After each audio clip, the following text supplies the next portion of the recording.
welcome to my vlog. Eto, gagawa lang ako ng video or content nitong setup ko ngayon. Two-way setup. Gamit itong clone ko na crossover na naka-revise na. Na-revise namin 6D Soundworks, saka yung maximizer na in-enhance din namin, naka-revise na rin. Para kasi ito hindi naman to guys, sa mga gumagamit nito, hindi ko sinasabing mahina. May tunog lang ako guys na nakulangan lang ako sa tunog. May gusto lang akong tunog na gustong ipalabas dito na para nakulangan ako. Kaya ni-revise namin 6D Soundworks to, yung dalawang unit na to. So walang problema nang guys sa mga gumagamit nito.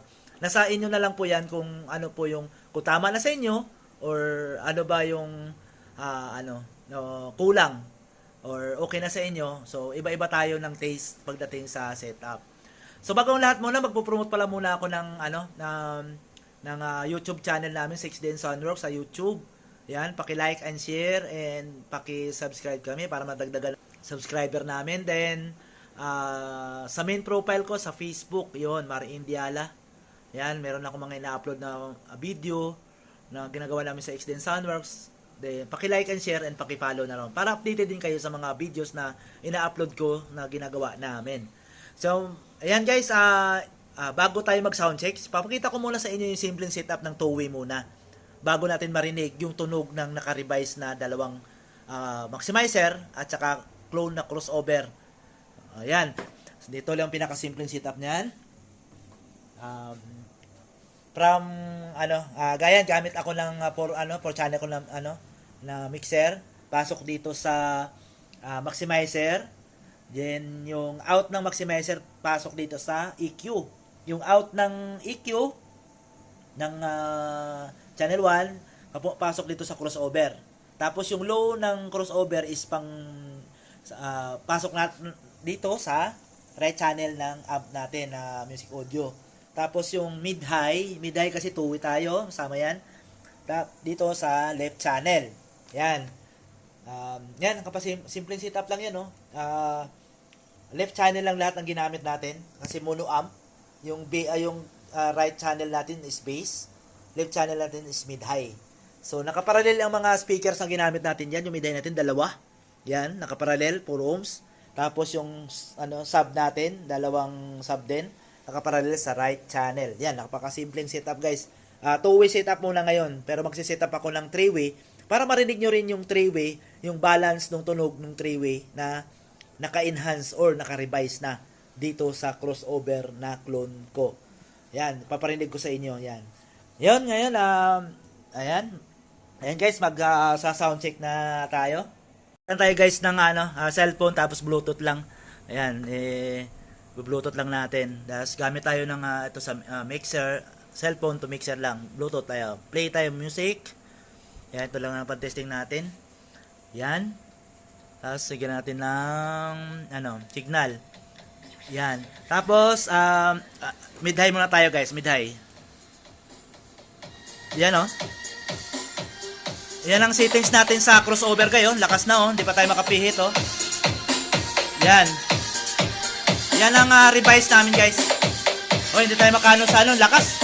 Dahil pareho, na-revise na yung input-output niyan. Tapos, ayan, sabayan na natin ng ng bass. Yan bass natin Yan guys. Yan. Lakas, hindi tayo makapag yan lang yung pihit natin sa natin. Sa amp natin. Kasi lakas na. Yun Yan. Dalawang mid-high. Dalawang sub. Parallel yan, parallel. Yan lang, Lakas. Yan lang po yung, kasi naka na yan. Yung input-output niyan, naka-revise. Yan na po, Lakas. Yan lang po natin, Yan, pihit pa natin. Grabe, Yan na naka-revise na naka-revise na maximizer at saka crossover. Yan. Yan lang guys. So, importante kasi lumakas ito. Yan oh. Yan ang pihit natin oh. Oh.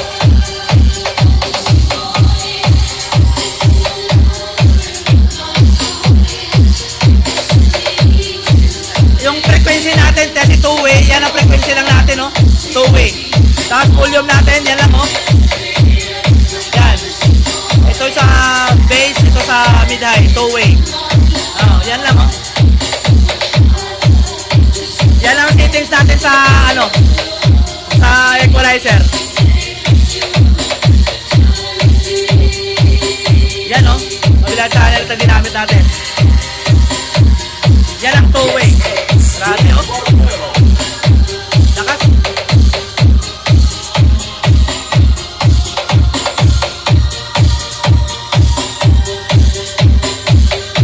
Cellphone to ano lang, mixer.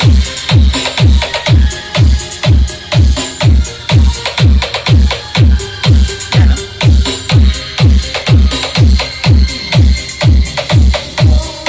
Yan lang ang gamit natin no, lakas. Lagyan pa natin. Oh.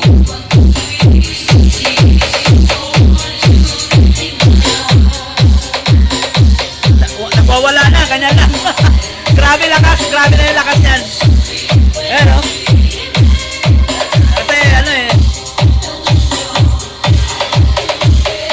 Grabe lakas oh. Ano dito, ten lang yun. Hinahan natin guys. Yan. Yan po guys yung ano, kinalabasan nung pag-revise namin nung ano, nung maximizer at saka yung crossover. Grabe na yung lakas niya. Ito mo na yung pihit kanina. Hanggang ano lang tayo.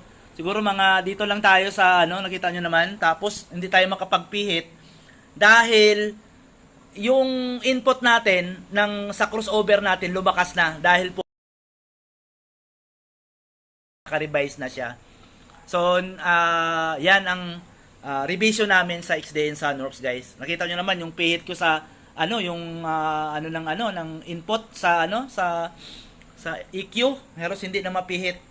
Yan ang ginagawa namin guys na ano, kahit clone lang to na crossover, pero pag binago mo yung laman, talagang napakalakas. Hindi tapos yung ano guys, yung ano niya, yung frequency. Kita niyo naman yung frequency oh. Halos nasa 140, siguro nasa 180. 180 ano lang. Ayan ang pihit sa crossover. Kasi kung ito kasi sa mga nagsi-setup, pansinin niyo guys pag mga clone lahat ang gamit niyo, guys sa mga baguhan na, pag hindi mo talaga mapalabas ang magandang tunog. Kaya ito, lumabas ang magandang tunog dahil po napalitan, na-revise po yung mga input-output ng dalawa na to. Yan guys ha. Abangan nyo next ano, para malaman nyo pa din yung ano, kasi ang setup natin ngayon is 2-way. Sa next setup ko, gawin ko siyang 3-way. So, magdadagdag tayo ng isang amp kasi ngayon ang ginawa natin is isang amp lang dahil nakamono lang tayo.